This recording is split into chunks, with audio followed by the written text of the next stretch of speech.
Distinguished guests, it is a pleasure for me to welcome you to Flanders, a region in which a rich industrial heritage meets a strong commitment to innovation. Welcome once again to Antwerp. It is hard to imagine a more fitting location than this beautiful city, host to a world-leading port and the second largest chemical cluster in the world. I am especially honored to welcome all those who, like me, believe in a Europe built on peace, built on shared values, and the belief that welfare and economic growth are essential foundations of our well-being. But, ladies and gentlemen, the inconvenient truth is this: our welfare is under severe pressure. The inconvenient truth is that a comfortable future for ourselves, for our children, and for our grandchildren is no longer a certainty. This didn't happen by coincidence. This happened because the competitiveness of our industry has come under pressure. This happened because of the very foundations of the European welfare state are under attack. Ladies and gentlemen, we all know the figures. We know the Letta report. We know the Draghi report. We have seen the recent figures presented in the report commissioned by CEFIC. We have known the diagnosis for quite some time. What we are witnessing today, however, is the harsh reality of that diagnosis. Our industry is the engine of welfare, and that engine is beginning to stall. The captains of industry gathered here see beyond abstract numbers. You feel the pain when you are forced to let skilled people go. You feel the uncertainty that is caused when investment projects are being postponed or even cancelled. And all too often, those are the investments in decarbonization and in innovation, precisely the investments we need most, investments that are vital to the future of the European industry. Ladies and gentlemen, we are at a historic tipping point. We all believe in Europe. We believe in a Europe in which industry, innovation and investments can thrive. But therefore, Europe must urgently refocus on what truly matters: our competitiveness, and on concrete, effective measures to restore that competitiveness. Helmut Kohl once said, talking about François Mitterrand and the European bond, "Wir waren nicht nur durch politische Achtung verbunden, sondern auch durch persönliche Zuneigung und Freundschaft." I am convinced that the sentiment applies to everybody here today. We are united not only by political respect for each other, but also by deep mutual sympathy as people. And let me add this: we are also united by a shared determination to preserve European industry, and with it our welfare. Flanders is doing its part. Just last week we announced the largest support programme ever for Flemish industry, a programme of €2 billion. That will not be enough, nor for Flanders, not for Europe. We need decisive action, we need unity, we need a coordinated and focused strategy. Idealism is not a strategy. Hope is not a strategy. Making the right focused choices is. Taking concrete action is. Showing leadership is. Europeans are counting on us. Thank you.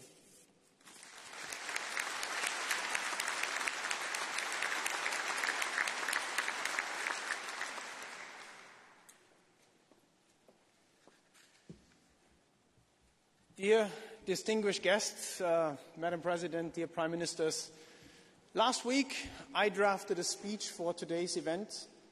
It was full of big words, praise for the Antwerp Declaration, for each other, full of confirmations of Europe's strengths and appreciation for what we have all already achieved.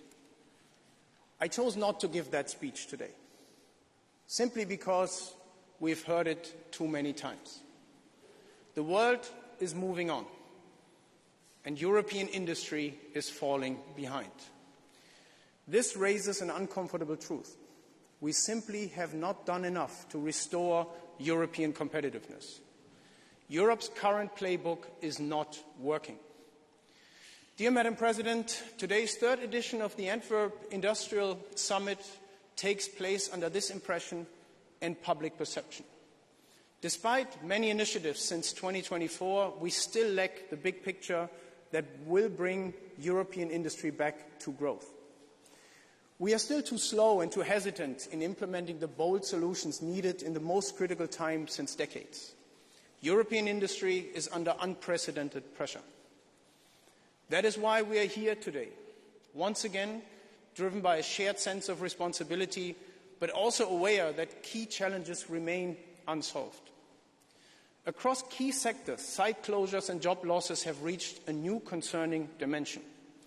In the chemical industry alone, plant shutdowns in Europe have increased sixfold since 2022, nearly 10% of Europe's production base. Investments have stalled, and world-class companies are selling off their European assets. Already 20,000 direct jobs are lost, and roughly 90,000 indirect jobs are at risk. This is a structural shift, not a cyclical downturn. Around 30 factory workers from across Europe are joining us here today, and they remind us what is truly at stake. Behind every job stands a person, a family, a future. Every closure and every job loss leave a lasting mark on people's lives and Europe's promise on prosperity. That is why the expectation is both clear and compelling. Europe needs ambitious and decisive actions, now. Not in a year, not in 1 month, but today. Our companies face global competition every day, and we are willing and able to take on fair competition on a level playing field. In today's world, so much is about innovation, speed, and especially cost competitiveness. We simply must become more pragmatic, faster, and more focused. We must forcefully address the self-inflicted challenges that stem from our own political and regulatory choices in Europe. And we have to acknowledge that the rest of the world makes very different choices. But as Mark Carney now famously said, we take the world as it is, not as we wish it to be. We must benchmark Europe with the rest of the world, reduce anti-competitive regulation, and design new regulations more efficiently. The ongoing initiatives are commendable. However, way more efforts are needed to ensure regulation is effective in restoring competitiveness and bring investments back on European soil. Making an anti-competitive regulation simpler is just not going to cut it. Safeguarding jobs and Europe's industrial base was the core of the original Antwerp Declaration, and this remains our mission today. The Antwerp call to Altenbiesen centers on 3 essential actions. First, bring energy costs and carbon costs down. We need action on politically driven energy expenses, such as grid fees and taxes, and a reassessment of how we use domestic resources. Increasing carbon costs drive value chains out of Europe already today. Carbon costs must reflect global realities. We need short-term adjustments for ETS benchmarks and medium-term reforms for the next ETS phase to fix core issues like a CBAM that is designed to fail. It is about adjusting the system wisely to new realities, not about abolishing it. Second, strengthen the single market and global trade. Competitiveness starts at home. A stronger single market, including a true capital union, is essential. But Europe also depends on global partnerships and trade agreements that must be concluded and implemented swiftly. But one thing is equally clear. Free trade and fairness must go hand in hand. Where fairness is undermined, we must act precisely and just as decisively. Third, increase market pull for Europe for products made in Europe. Today, there is hardly any premium for products made in Europe or green products such as low-carbon, bio-based and circular products. The business case for a resilient Europe and the green transformation is often not given. Europe needs smart fiscal and market mechanisms that create predictable revenue streams and enable viable investments without sliding into protectionism disguised as resilience. We should rather incentivize the build-up of future-proof industries and make them competitive on a world scale. Madam President, our call today is simple and urgent. It's a call for bold actions in times of crisis. The main cause for the erosion of industrial competitiveness in Europe is not China, it's not the US, and it's not the Middle East. The root cause lies within Europe itself. And while this might be uncomfortable for some to hear, it also carries an important implication. The solution lies within Europe as well. And that should be motivation to go beyond just doing our best and organizing summits. We owe it to the factory workers present here, their colleagues and their families. The time for diagnosis is over. Europe now needs delivery from plans to results, from intention to impact, with one clear objective: to reboot industry in Europe now. Madam President and dear Prime Ministers, thank you for listening and thank you for engaging with us today.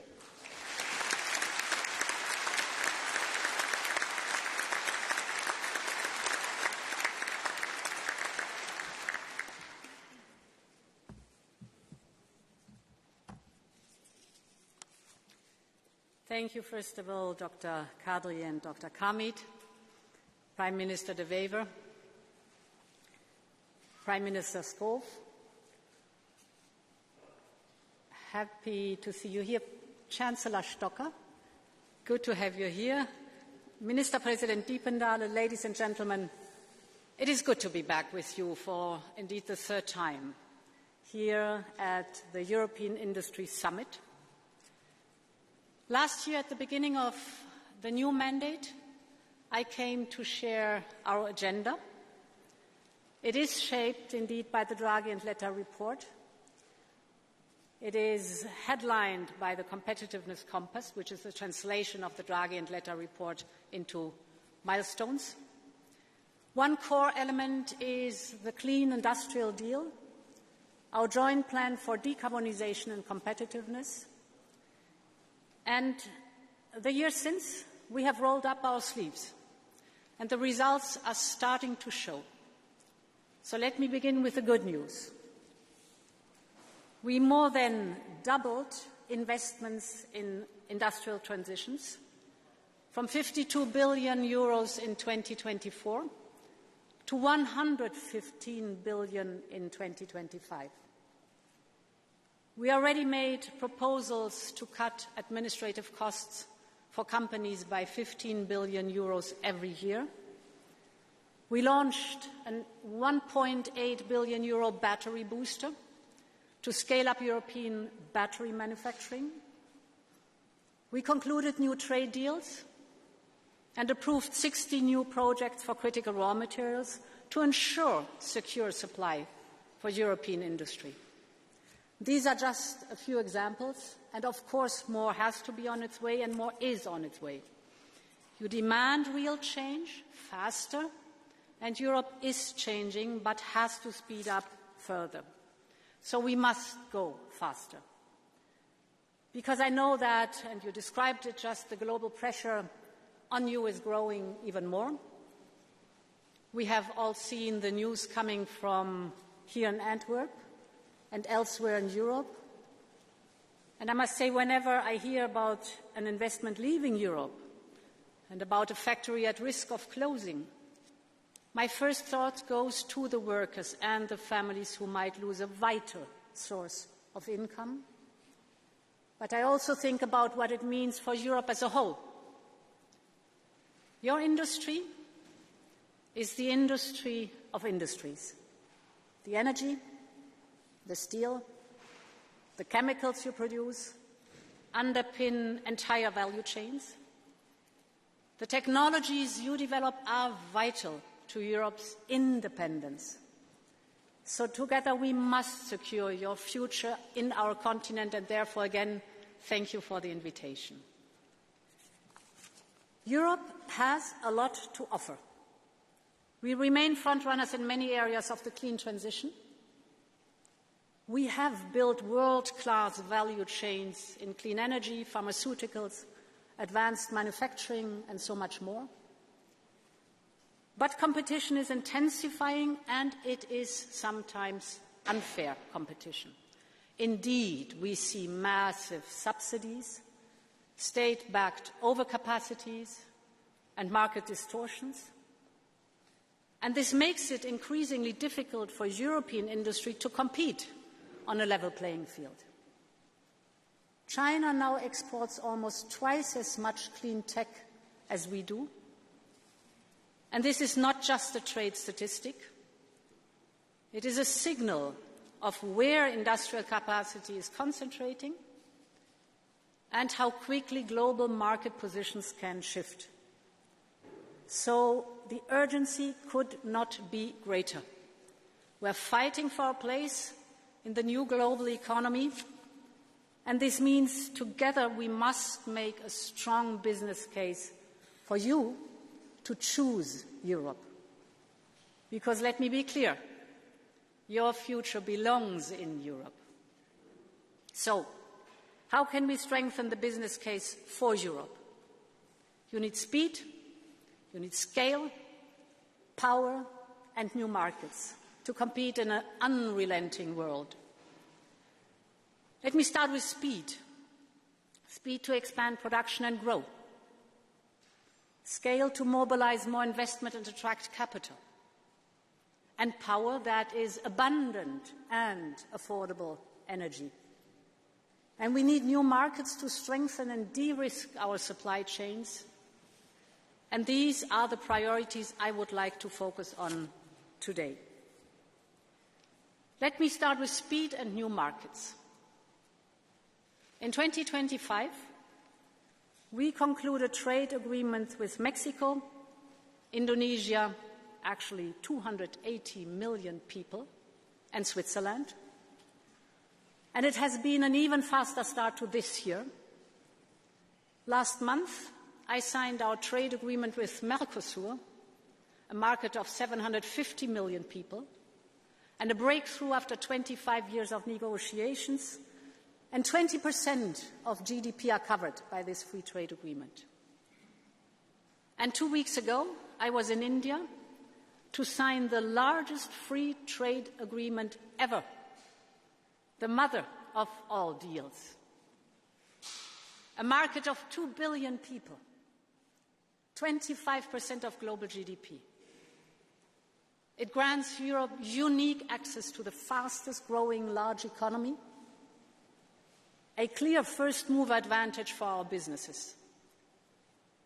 And these deals will open new export markets for you and secure your supply of critical minerals. And these are benefits you will feel in your supply chains and on your balance sheets. But as you rightly so said, this is important, but not sufficient. We have also to speed up at home. In a global race, delay means lost investment. Today, it can take longer to permit a new factory than to build it. Energy projects can wait years for approval, even when financing is ready. This must change. And we have started to change it. For instance, with our wind package, it is cutting permitting times by 2/3. We are making grid connections faster, addressing a critical bottleneck for many of you, with tacit approval of permitting now. And we're making business easier and faster across the board, because, as you know, we have set the targets to cut red tape in this mandate by 37 billion euro. That is the equivalent of 25% on the European level. 10 omnibuses are on their way. They are worth 15 billion euro of cuts of red tape every year. So far, so good. But of course, I'm not satisfied, and you are not satisfied with their speed. Because of the 10 omnibuses we proposed last year, only 3 have reached their destination. For the other 7 omnibuses, We count now on the European Parliament and Member States to share the same sense of urgency. And the work on European level will go on. But let me raise another topic, that is looking at the national level. There is too much gold plating. Gold plating is the extra layers of national legislation that just make your life harder and create new barriers in our single market. Let me give you an example. A truck in Belgium can weigh up to 44 tons. But if this truck drives to France and wants to cross the border with France, a border that does not exist anymore, it can only carry up to 40 tons. So 44 tons, 40 tons. In June 2023, we proposed legislation to harmonize this. Almost 2 years later, this is still under discussion by the co-legislators. Another example, shipping waste from one member state to another should be efficient, easy and quick. But different national practices, the gold plating, make it extremely complex. Some member states, for example, only accept correspondence by fax. It can take several months for traders to get green light from the authorities, depending on the different rules of the different member states. So, if we are serious about simplification, the European level has to do with share, don't get me wrong, there's a lot to do still, but we must also crack down on gold plating and fragmentation. In other words, it's time for deep regulatory house cleaning at all levels. And this is also true when it comes to the European single market, our greatest economic asset. Here we are leaving too much potential on the table. Barriers inside Europe hurt us more than tariffs from the outside. We must therefore complete the single market in Europe if we want Europe to stay competitive in a world of giants. And that's why we will propose next month the 28th regime. The aim is to create a new, truly European company structure. We call it EU Inc. It is a company structure that will have a single and simple set of rules that will apply seamlessly all over our union, for all 27 member states, therefore the 28th regime, so that business can operate across member states much more easily. Our entrepreneurs will be able to register a company in any member state within 48 hours, fully online. EU Inc. will ease access to finance in the start-up and scale-up phases. It will enable smooth cross-border operations, and it will allow rapid wind-down if a company fails. We hope not. So this is the speed we need. And this is Europe made easy. But as we simplify rules and speed up permitting, we must also accelerate the uptake of your clean products in Europe. Only a surge in demand will make a clear case for investment. And this is why creating lead markets is so important. And public procurement is a powerful lever. It amounts to 14% of our GDP. This is massive financial firepower controlled by European governments.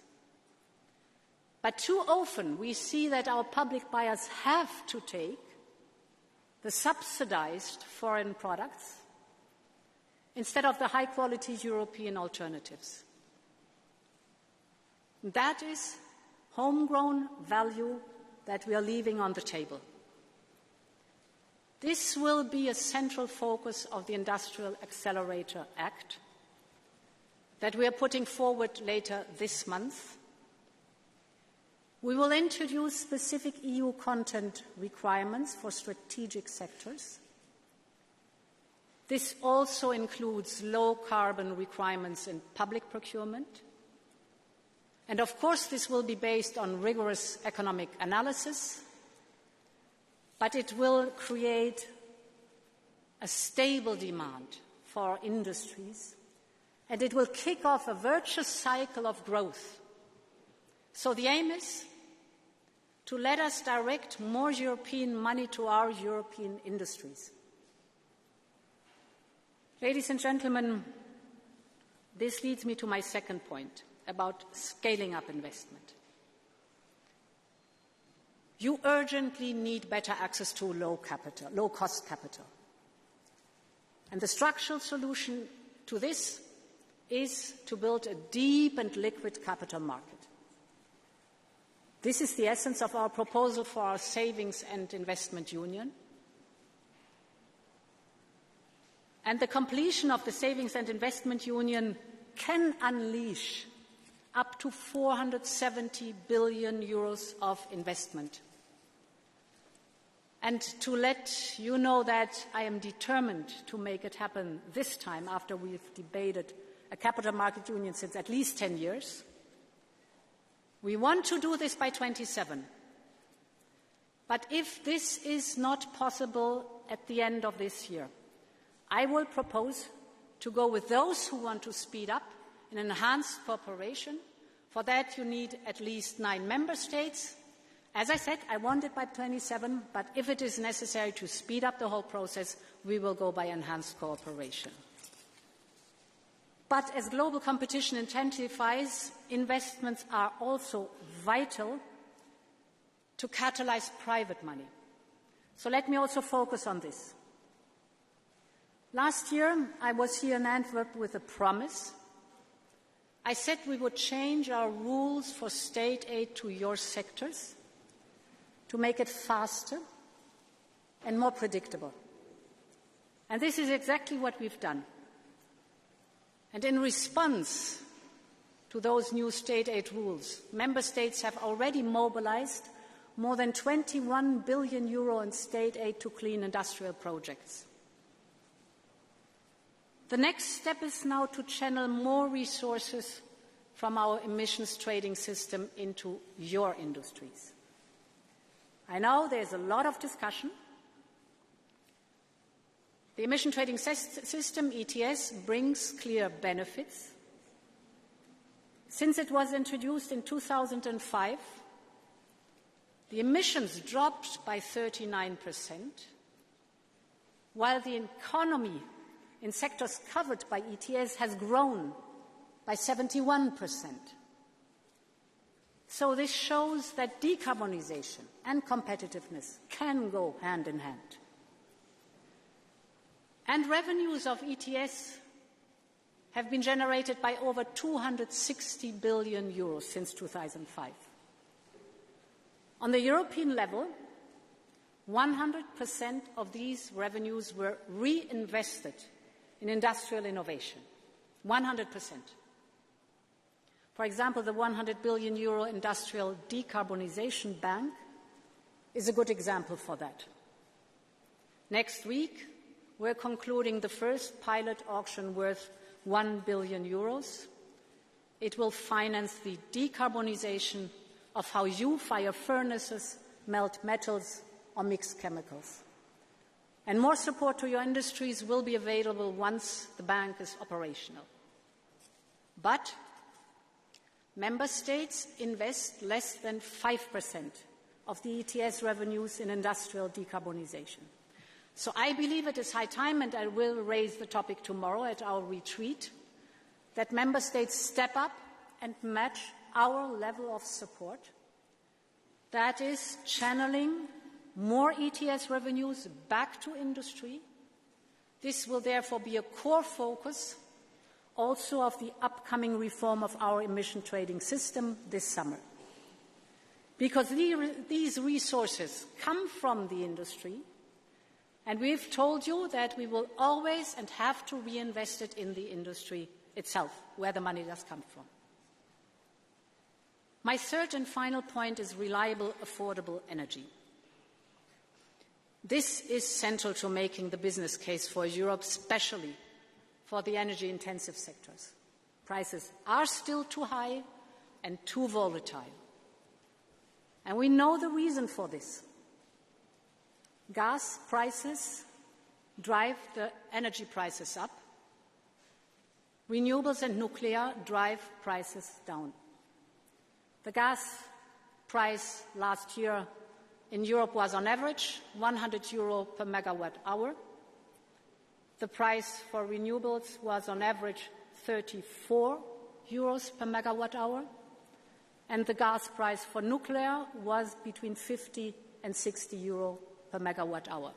The data is telling. Of course, this is an average, so in different regions it's different.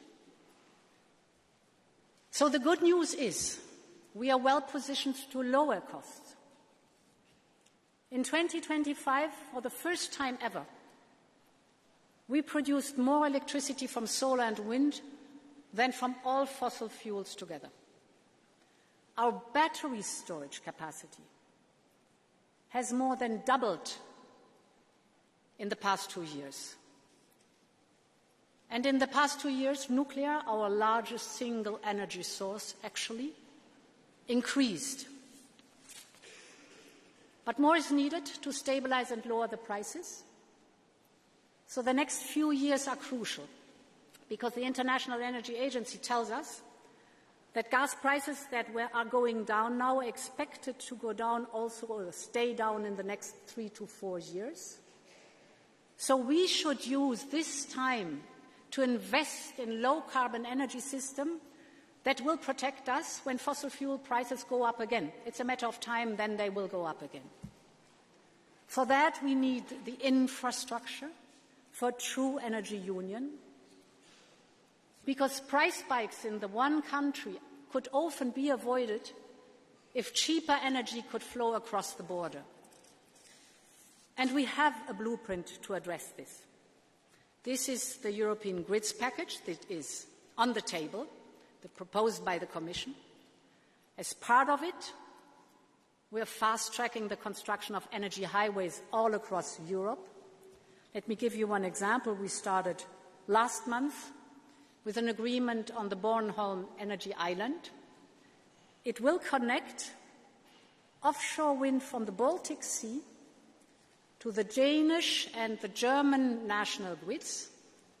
So it will transform the Baltic wind from a national resource into shared European power. So we will tackle all these bottlenecks one by one. And the goal is simple. Clean energy must flow freely all across our union so that cheap energy can flow where it is needed, when it is needed. In addition, we must drastically modernize our energy taxation. While energy costs are going down, national taxes on energy are going up, and the taxes that industry pays on electricity are 15 times higher than taxes on gas. This is just wrong. So we are working with the national governments to reduce the tax burden and bring prices down. Finally, we must make greater use of power purchase agreement and contracts for difference. We need them in all member states and not only for large companies, because locking in energy prices protects you from volatility and lets you plan for the long term. Ladies and gentlemen, let me conclude. We need everyone in our union to help move them forward. Our proposals are on the table. We need national governments, the European Parliament, the European Commission, all to play their part. We need you, the business and trade union leaders, to keep advocating for bold action, what you're doing today. The summit is about listening to your priorities and your proposals. And indeed, tomorrow, at the informal meeting of the European Council, I will discuss with leaders how to match the pace you need. It is time to further accelerate so that you can invest in your future right here in Europe. Thank you very much, and long live Europe.